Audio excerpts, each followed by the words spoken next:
Students facing homelessness in public school districts across Western Mass. Now school leaders are working to fight that issue as the rising cost of living is cause for concern. Western Mass News is getting answers on how many students are being impacted and why that number could be growing. Home instability is an issue plaguing several public school districts across the state and here in our area. The McKinney-Vento Homeless Education Assistance Act provides equal access to schools for all students experiencing homelessness. Under that act, students in that category are those that share houses with others, live in shelters, hotels or motels, or are unsheltered, living in cars, parks, or campgrounds. Western Mass News is getting answers on how many students are being impacted here in Western Mass. In Springfield, 5% of their student body is facing housing insecurity. About 2% of students in Chicopee, and in Westfield, less than 1% of students in grades pre-K through 12 are classified as homeless. The district with the largest population of students facing housing instability, Holyoke.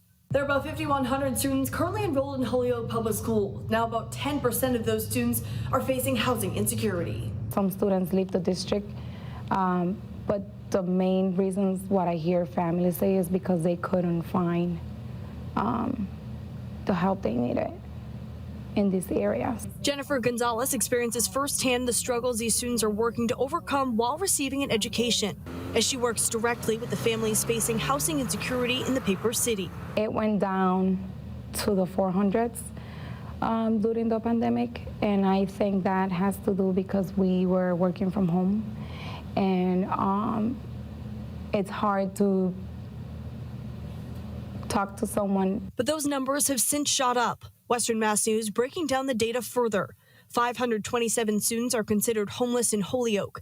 288 live in shelters. 208 share houses with others, also called doubled up.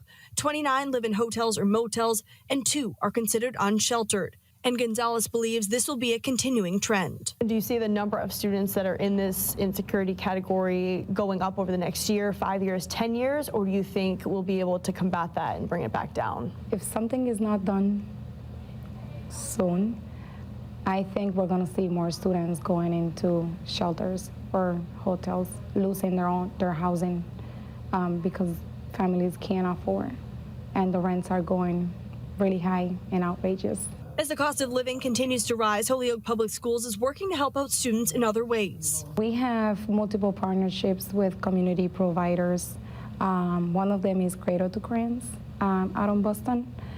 They provide seasonal clothing for our students, winter coats, hats, and mittens, gloves. We also provide bus passes for parents to assist to any school activity. It could be meetings or teacher-parent conferences, after-school activities.